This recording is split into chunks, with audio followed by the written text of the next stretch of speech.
Hola estimados estudiantes, bienvenidos a un video más y hoy vamos a ver las propiedades de la integral definida y teoremas fundamentales del cálculo. Muy bien, primero antes de iniciar con lo que es propiamente la integral definida, vamos a hacer algunas observaciones importantes al respecto de ella. Primero, si una función es continua en un intervalo cerrado, vea que estamos trabajando en intervalo cerrado siempre, entonces f de fijo es integrable en ese intervalo cerrado. La siguiente observación es, si f es continua, no negativa en el intervalo a, b, entonces el área de la región limitada por la gráfica de f, el eje de x y las rectas verticales x igual a x igual a b, viene dada por la integral, que es la integral definida. Noten, es la integral que va desde a hasta b de f de x. ¿Cómo se ve eso en la gráfica?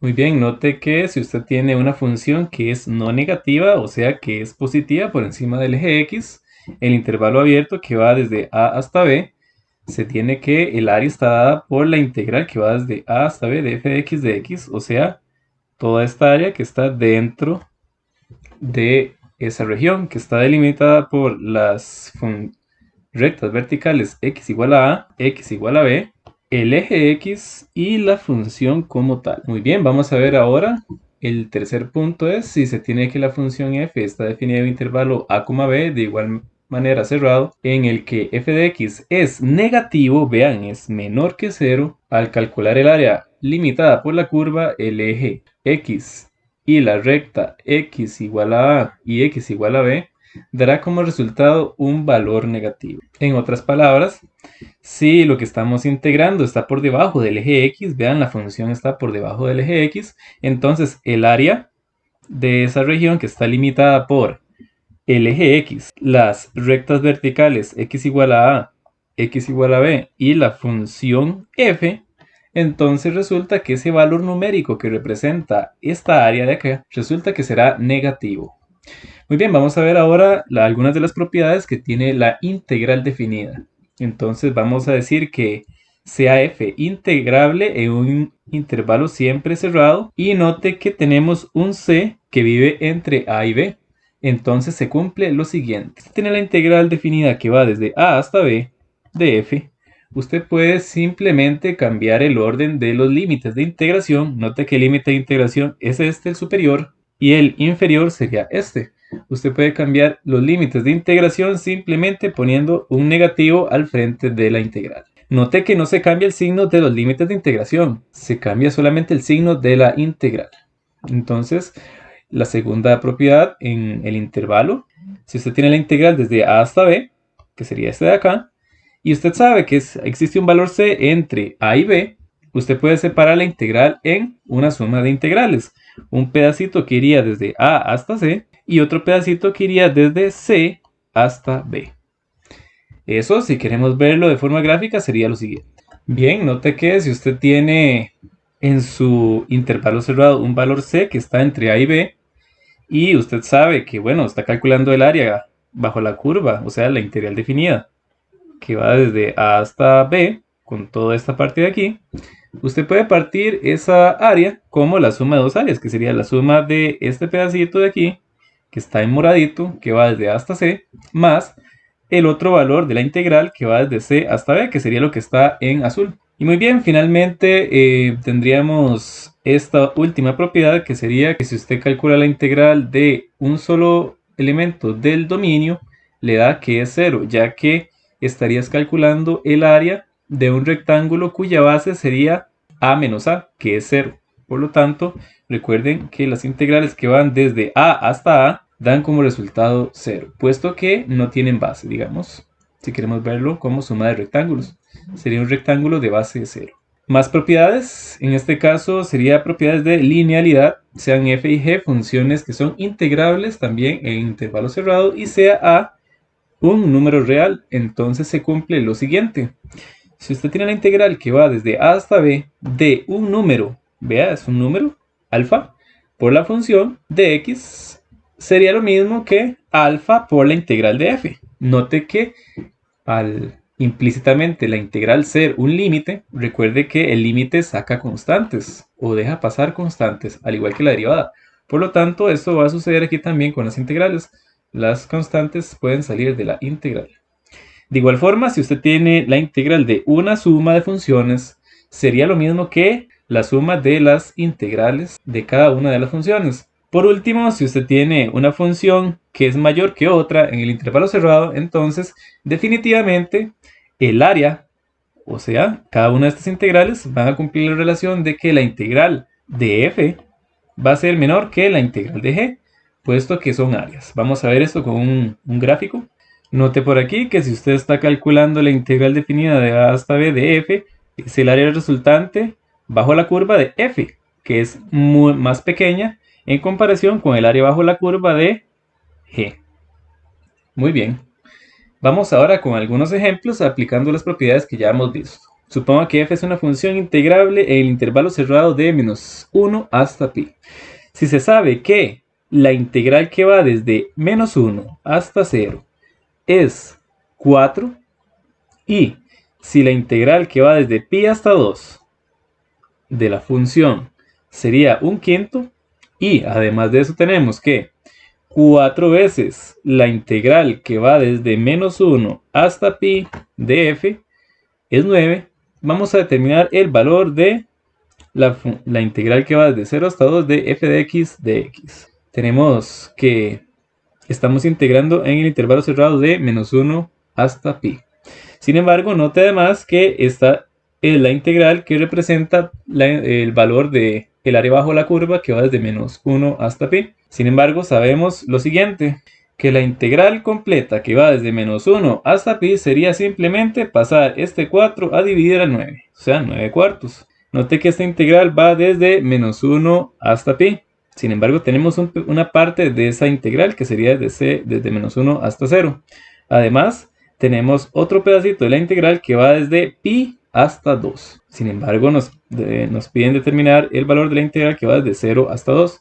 Por lo que podríamos aplicar suma de integrales. Note que tenemos menos 1 al extremo izquierdo y pi al extremo derecho. De modo que 0 es un valor que está en el intervalo cerrado y 2 sería otro valor que está en el intervalo cerrado. De modo que podríamos escribir esta integral como la suma de las siguientes integrales. Muy bien, note que lo único que hemos hecho es sustituir esta integral que es en todo el intervalo a sumas de integrales que van en subconjuntos de ese intervalo.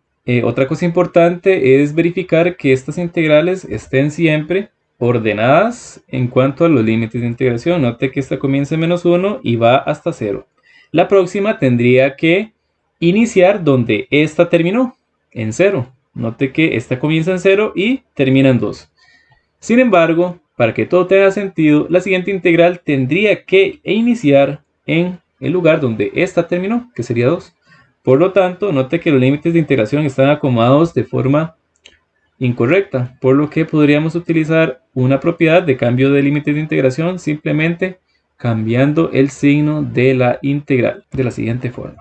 Observe que únicamente lo que se hizo fue intercambiar los límites de integración y poner un signo negativo al frente de la integral, de modo que ya tendríamos los límites de integración acomodados de forma correcta. Sería que va desde menos 1 hasta 0, la primera. La próxima sería desde 0 hasta 2. Vea que esta inicia donde la primera termina. Y de igual forma la tercera inicia donde la segunda termina. De modo que estaríamos recorriendo todo el intervalo cerrado desde menos 1 hasta pi. Sin embargo, note que usted ya conoce valores específicos para cada una de esas integrales. Muy bien, note que simplemente lo que hemos hecho es sustituir los valores correspondientes y ahora sí podríamos despejar la integral que andamos buscando, que es la que va desde 0 hasta 2. Finalmente llegamos que a la hora de despejar tendríamos que la integral que va desde 0 hasta 2 equivale al número menos 31 sobre 20. Muy bien, vamos ahora a ver algunas propiedades extra que tiene la integral definida, que serían las siguientes. Que la integral está acotada por un rectángulo. Eso ya lo habíamos visto en un video anterior con unas aproximaciones, sumas superiores y sumas inferiores.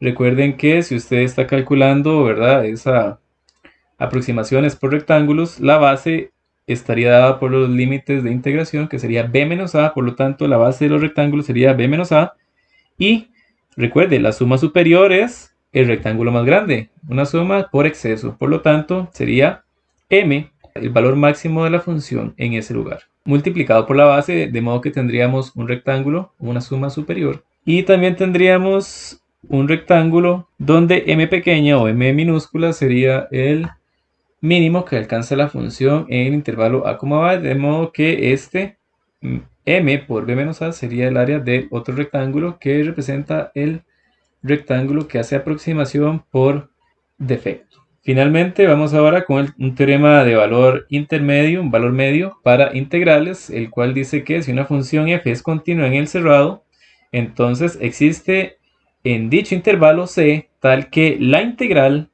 es justamente el valor del área de un rectángulo, que sería la base, que es b menos a, por la imagen de un C que existe en el intervalo a, b. Muy bien, vamos a ver ahora el teorema fundamental del cálculo, la primera forma. Este teorema nos dice que si f es una función continua en el cerrado y sea x, que pertenece al intervalo a, b. Entonces, si consideramos nosotros g de x como esta función de acá, donde tenemos una integral definida que va desde a hasta x, donde x pertenece al intervalo, note algo aquí muy importante, que las variables dentro de la integral son diferentes, son t. Y además, si se tiene que la función g es continua en ese intervalo y derivable, en el abierto, se tendría lo siguiente, que la derivada de esta función g, que es la integral, sería justamente la función que está en el integrando, pero con variable x. En otras palabras, ¿qué es lo que dice este teorema?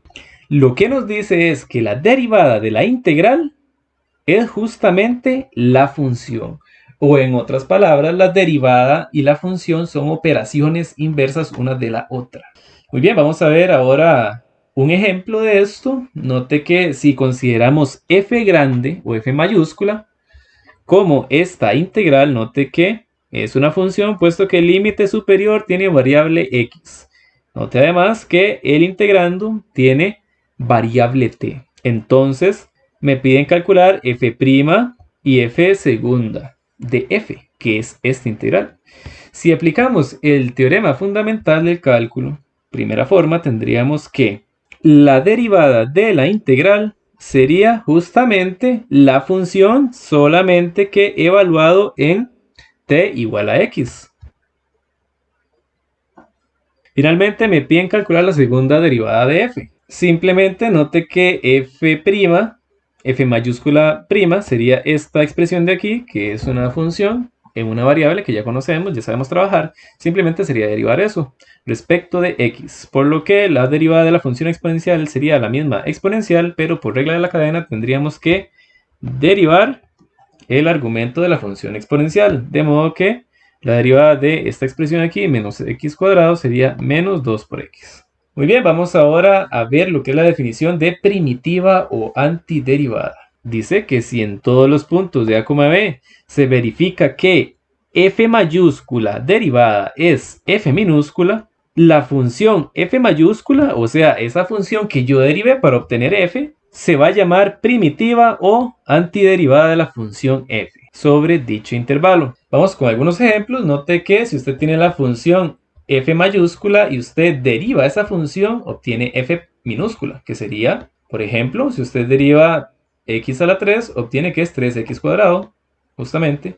Sin embargo, si usted deriva la función x a la 3 más 5, también obtiene que f minúscula, o la derivada de esa expresión, sería 3x cuadrado. Y, de igual forma, si usted deriva la función x a la 3 más o menos cualquier constante, le sigue dando la función f minúscula igual a 3x cuadrado. De modo que la función f minúscula tiene infinitas antiderivadas o primitivas. Es un resultado importante que vamos a utilizar más adelante. Vamos ahora con el teorema fundamental del cálculo, segunda forma. Me dice que si f es continua en el intervalo cerrado y f mayúscula es una antiderivada de f minúscula sobre el intervalo, entonces se tiene que La integral definida, nótelo, que va desde A hasta B, sería la antiderivada de f minúscula evaluada en los límites de integración.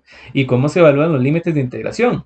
Simplemente lo que hago yo es la antiderivada evaluada en el límite superior de la integral menos la antiderivada evaluada en el límite inferior de la integral. Y bueno, esta fórmula es conocida como la fórmula de Newton-Leibniz o la regla de Barrow. Vamos con una observación importante que es para el teorema fundamental del cálculo de la primera forma. Note que nosotros sabemos utilizar el teorema fundamental del cálculo siempre y cuando aquí en el límite inferior haya una constante y en el límite superior haya x. Cuando usted tiene eso, usted sabe que si usted deriva la función sería simplemente f de x. Sin embargo, ¿qué es lo que sucede cuando usted tiene en los límites de integración funciones? Como usted está derivando, tendría que hacer regla de la cadena. Muy bien, note que sería simplemente, si usted está derivando esta expresión, sería la función f minúscula evaluada en el límite superior, pero por regla de la cadena yo debo multiplicar por la derivada del límite superior, menos la función evaluada en el límite inferior. Pero como es una función, sería una composición, y de este modo tendríamos que multiplicar también por la derivada de la función que está en el límite inferior de la integral. Vamos ahora con unos ejemplos. Por ejemplo, note que sea f mayúscula, esta expresión de aquí es una función, en este caso una integral, donde el integrando tiene variable u y los límites de integración son con variable x. Podríamos utilizar el primer teorema fundamental del cálculo. Sin embargo, hay que tener cuidado puesto que los límites de integración son variables. Me piden calcular la derivada de esa integral. Muy bien, note que sería derivar esta expresión y lo que nos dice esa observación es que si yo tengo en los límites de integración una función que depende de x, entonces me dice que sería simplemente evaluar en el límite superior la función, pero debo multiplicar por la derivada del límite superior, menos la función f del integrando, ¿verdad?, evaluado en el límite inferior multiplicado por la derivada de la función que está en el límite inferior. De modo que si yo derivo esto, obtengo que es 12 por x, y si yo derivo esta expresión de aquí, 12x, obtengo que es 2. Vamos ahora a resolver algunos integrales definidas. Note que podríamos utilizar el segundo teorema fundamental del cálculo o la regla de Barrow para calcular esta integral definida. Note que sería una integral cuya límites de integración serían de menos 5 hasta 2 y la función es algo muy sencillo de calcular, la antiderivada. Recuerden, la antiderivada es como pensar qué fue lo que yo derivé para obtener justamente x a la 3. Muy bien, noten que aquí lo difícil es encontrar esa antiderivada, de modo que si yo la derivo, obtengo justamente x a la 3. Para eso, note que si usted toma la función f mayúscula igual a x a la 4 partido entre 4, si usted la deriva, obtiene mayúscula derivada, sería justamente x a la 3. Por lo tanto, por la regla de Barrow, la integral que va desde menos 5 hasta 2 sería justamente la antiderivada. Note, la antiderivada de x a la 3 era x a la 4 partido entre 4. Sin embargo, hay que evaluarla en de menos 5 hasta 2. Por lo tanto, ¿cómo se calcula esa evaluación? Sería justamente tomar la antiderivada y evaluarla en el límite superior, que es este. Note que aquí se sustituyó. Y tomar la antiderivada una vez más y sustituirla en el límite inferior. Por lo tanto, si simplificamos, obtenemos que la integral definida era un número que es menos 609 partido por 4. Muy bien, vamos ahora con otro ejemplo. Note que tenemos esta integral definida que va desde 0 hasta 1 y tenemos esta función 1 entre 1 más x cuadrado de x. ¿Qué sería lo que yo derivé para obtener justamente 1 entre 1 más x cuadrado? Nota que si usted toma la función f mayúscula como arco tangente de x, si usted la deriva, obtendría como resultado la función 1 más 1 entre x cuadrado, de modo que arco tangente sería la antiderivada de esta expresión que aparece aquí. Por lo tanto, por la regla de Barrow, tendríamos que tomar la antiderivada, que sería arco tangente, y evaluarla en los límites de integración, que sería 1 y 0. Por lo tanto, la integral quedaría como arco tangente de 1 menos arco tangente de 0. Recuerden, la antiderivada evaluada en el límite superior menos la antiderivada evaluada en el límite inferior. De modo que arco tangente de 1 es pi cuartos y el arco tangente de 0 es justamente 0. Por lo tanto, el valor de esta integral, que es una integral definida, sería justamente pi cuartos. Y bueno, estudiantes, espero que este video haya sido de su ayuda y nos vemos en los próximos. Chao.